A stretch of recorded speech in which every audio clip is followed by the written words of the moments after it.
Olá, vamos aí, olha só. Vocês viram sobre grandezas físicas, né? Aqui agora nós vamos fazer uma breve revisão, eu e a professora Sabrina, que é para poder ajudar a você ser bem-sucedido na atividade de sala. Foi isso mesmo, professora Sabrina? Isso mesmo. Agora a gente vai relembrar os principais tópicos. Vamos lá no slide? Fica aí, ó. Vamos lá de olho na tela, hein? Olha só. Nós vimos o quê? Massa e unidades para expressá-la, quer dizer, para expressar as unidades de massa. Sabemos que a massa de um corpo é uma grandeza, quer dizer, grandeza é tudo aquilo que podemos medir, desde que associado à inércia desse corpo. Por quê?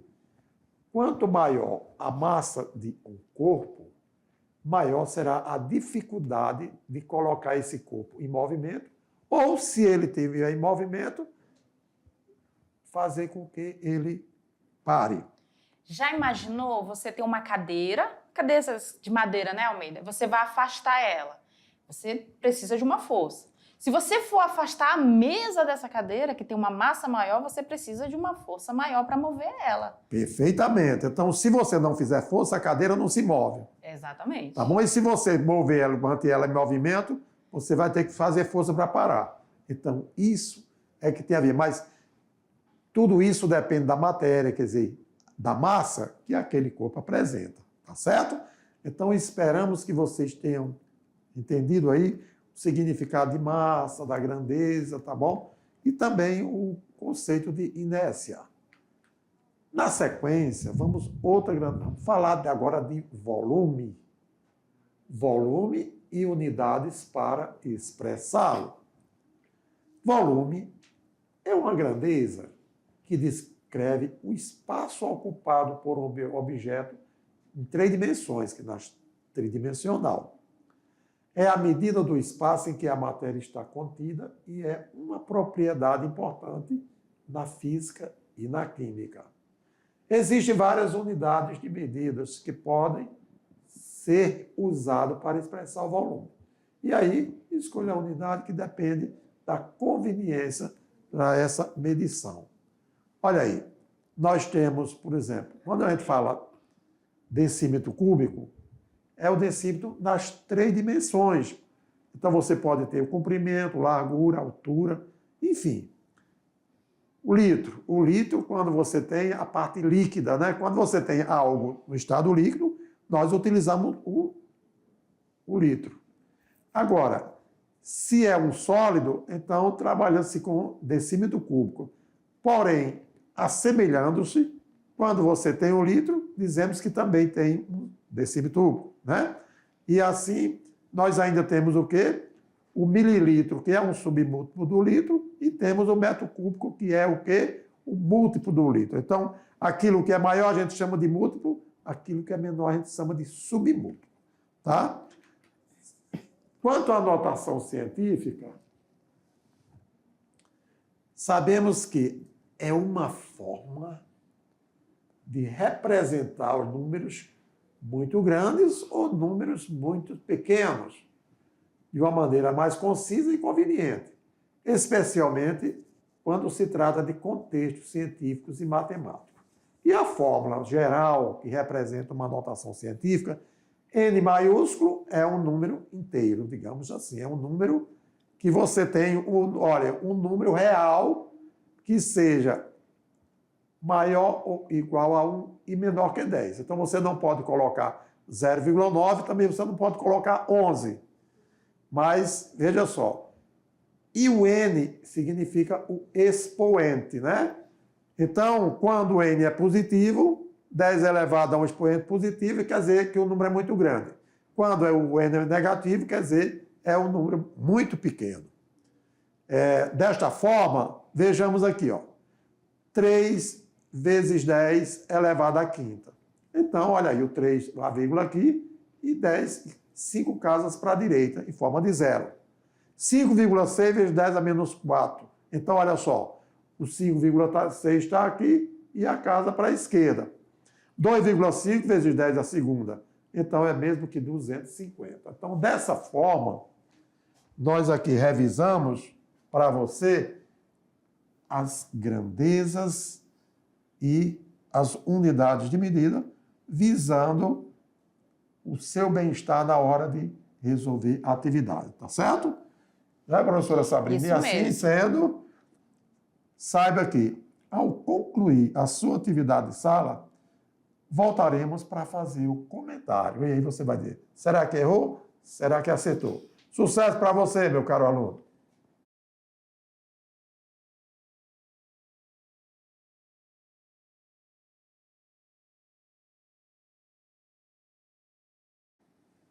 E aí, galerinha, agora que vocês já testaram aí as interpretações das questões, que é muito importante, e a aplicação da matemática, vamos lá ver se vocês chegaram nos resultados corretos? Vamos lá para nosso momento do Tirando Dúvidas. Na questão de número 1, prestem atenção que o enunciado ele te dá todas as informações necessárias. Ele diz que em uma fábrica de tijolos, será necessária a transferência de 165 toneladas de tijolos que estavam em um galpão, aí vão transferir, né, para o galpão da outra sede da fábrica. Para realizar esse transporte, a empresa conta com apenas um caminhão que pode levar, né, que leva 10.500 quilos por viagem. E aí ele pergunta, o número mínimo de viagens necessárias será? Então ele está falando aqui que ele só tem um caminhão e esse caminhão vai transportar por vez 10.500 quilos. E ele precisa transportar um total de 165 toneladas.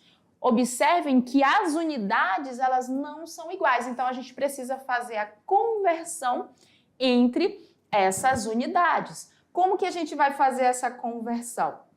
A gente pode ou transformar toneladas para quilo ou quilo para toneladas. Aqui não tem problema. Se eu pego o quilo e transformo para tonelada, eu tenho que lembrar que uma tonelada vai equivaler a 1.000 quilogramas, certo?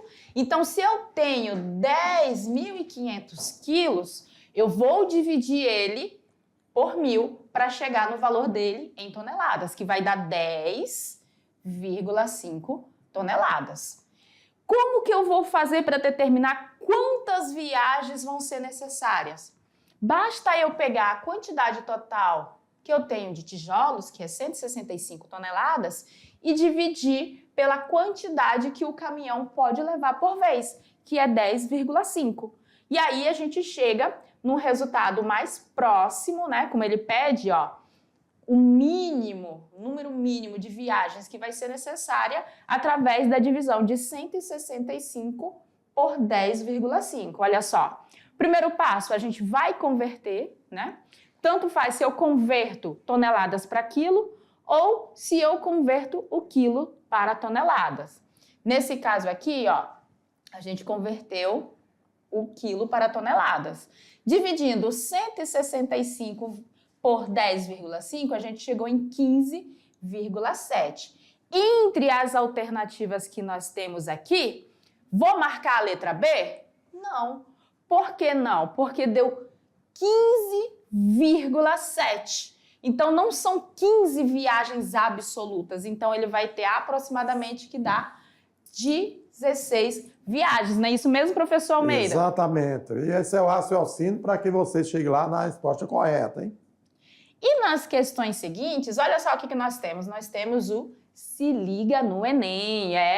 Nessa questão aqui, é uma questão que caiu no Enem de 2016 e fala o seguinte. Aqui ele está referindo o quê? Olha só a imagem. Essa imagem refere-se a London, como é que pronuncia? Eye. É uma enorme roda gigante na capital inglesa. Por ser um dos monumentos construídos para celebrar a entrada do terceiro milênio, ela também é conhecida como Roda do Milênio.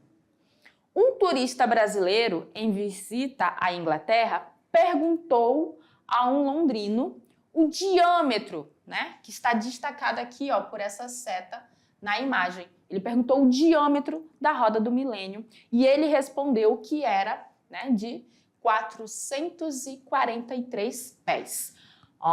Pés é uma unidade de medida que eles utilizam muito lá.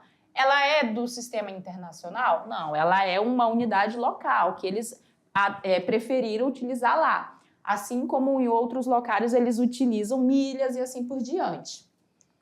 E aí vem, não habituado com a unidade, assim como nós, né? Unidade pé, e querendo satisfazer a sua curiosidade, esse turista consultou o manual de unidades de medida e constatou que um pé equivale a 12 polegadas e que uma polegada equivale a 2,54 centímetros.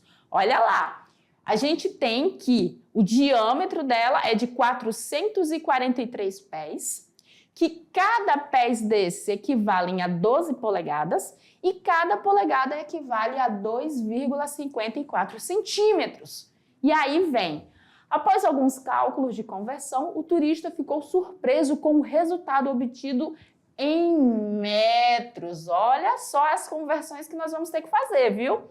E aí pergunta, qual a medida que mais se aproxima do diâmetro da roda do milênio em metros? E aí o que a gente faz primeiro?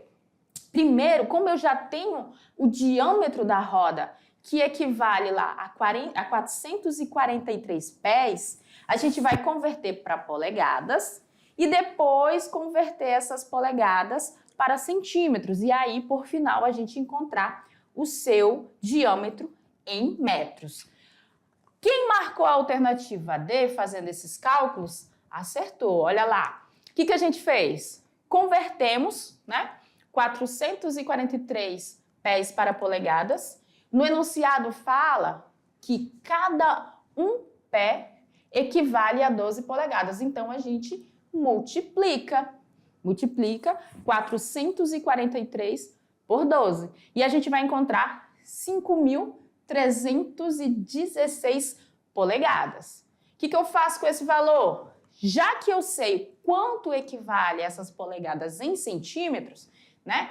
Cada uma polegada equivale a 2,54, vou pegar essas polegadas e multiplicar para converter essa unidade para centímetros, que é uma unidade que a gente conhece.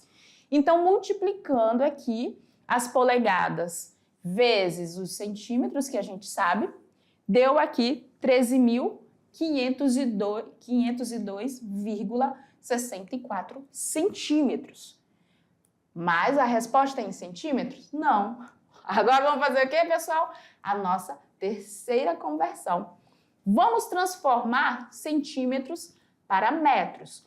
Como que a gente faz? Primeiro, tem que lembrar que 1 metro não tem 1.000 centímetros, que nem a gente vem trabalhando de litros, com quilogramas, não tem, né, professor Almeida? Exatamente. Olha aí, 1 metro são 100 centímetros. É o primeiro passo. Então, o que vai acontecer? Nós vamos dividir os 13.502,64 por 100. Por que vamos dividir? Porque eu estou vindo de um submúltiplo para o múltiplo, que é o metro. Então, como 1 metro tem 100 centímetros, x metros vai equivaler a 13, o que a gente vai fazer? Multiplicando cruzado, a gente vai ter 13.502,64 dividido por 100, que vai dar exatos 135,0264 metros, que é a alternativa D da nossa questão. Olha, essa questão aqui, hein, professor Almeida, trabalhou todas as conversões possíveis, né? Por isso que nós dizemos, né, professora Sabrina? Olha, use o raciocínio. Tudo que você aprendeu na aula, com certeza você, além de utilizar na atividade, você vai utilizar em outras aulas também. Então, não é a decoreba, né, professora? Isso e mesmo. Sim a lógica do raciocínio que tem que funcionar e muitíssimo bem, tá bom? E outro ponto bem interessante é sempre vocês anotarem os dados que o enunciado traz para vocês. E vamos lá para a nossa questão de número 3, que é uma questão do Enem de 2020, que fala o seguinte: uma torneira está gotejando água em um balde com capacidade de 18 litros. No instante atual, o balde se encontra com ocupação igual a 50% da capacidade, ou seja, se ele tem um máximo de 18 litros, ele está cheio pela metade. E aí você já tem que raciocinar, metade de 18 vai dar 9, né? Então vamos lá. A cada segundo caem 5 gotas de água da torneira. E uma gota é formada, em média, por 5 vezes 10 elevado a menos 2 ml. Notação científica. Quanto tempo em hora... Ai, que dor, né? Quanto tempo em hora será necessário para encher completamente o balde, partindo do instante atual, partindo de que ele está ali cheio não, que ele está pela metade. E aí, observem que as nossas respostas já estão todas em notação científica. Então, dependendo do valor que você encontrar no seu cálculo, você vai ter que fazer essa conversão, vai ter que converter e colocar em notação. E detalhe, ele quer saber, em horas, então sempre tem que estar ligado nas unidades que o enunciado está te pedindo. Como resposta correta, quem conseguiu aí calcular e encontrar a letra B, parabéns! Vamos ver o raciocínio da questão? Vamos lá. Primeiro ponto, a gente sabe que a capacidade é 18 litros. A questão diz enunciado. Só que falou o quê? Que ele já estava 50% cheio, ou seja, ele tinha ali 9 litros já no seu total. O que faz com que eu tenho que raciocinar que faltam quantos litros? Faltam mais 9 litros, que equivalem, a 1000 ml, para encher completamente o balde. Então, o que ele diz? A cada segundo caem 5 gotas. E ele dá ali a média de uma gota, que é essa daqui, 5 vezes 10 elevados a menos 2. Então, o que eu tenho que fazer? Eu tenho que multiplicar isso por 5. Por quê? Porque a cada 1 segundo são 5 gotas que caem. Se cada uma gota tem esse valor em volume, eu tenho que lembrar que são 5 gotas em cada segundo. Então, vamos lá, 1 segundo vai equivaler a quanto? A 0,25 ml. Fazendo a multiplicação aqui, em ml, a gente vai chegar a 0,25. Por quê? Porque a gente tirou aqui da notação científica. Então, 1 segundo cai 0,25 ml. Quantos segundos eu vou precisar para cair os 9.000 ml que faltam? Regra de 3.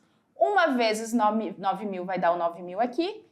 E x vezes 0,25 vai dar o 0,25 aqui, que depois vai passar, dividindo. Tá faltando só o 5 aqui. Acho que a gente engoliu na digitação. Quando a gente divide, galera, 9.000 por 0,25, a gente encontra 36.000 segundos. 36.000 segundos. A quantas horas isso equivale? Aí você vai fazer o cálculo e vai observar que isso vai corresponder a 10 horas. Pô, professora, mas lá nas respostas não tem 10 horas. Mas aí você tem que lembrar que está em notação científica. Significa que a vírgula que está aqui atrás do 0 ficou entre o 1 e o 0. Então, fica 1 vezes 10 elevado a 1. E aí você está lá com a alternativa B como a resposta correta para essa questão. Matemática pura, né, professor Almeida? Olha aí, então se liga no Enem, porque isso aí é uma questão muito característica. No Enem, o que se pede é raciocínio. Lembrando, leia o enunciado com atenção, tire do enunciado os dados realmente que você vai utilizar, interprete, lembre da teoria que você usou e aplique a fórmula correta para fazer o seu cálculo e terá um final feliz, ok? E olha só, aqui nós trabalhamos, ok, essas unidades de medida, e você fica de olho porque nós teremos mais aula de Química pela frente, tá certo? Tchau, tchau.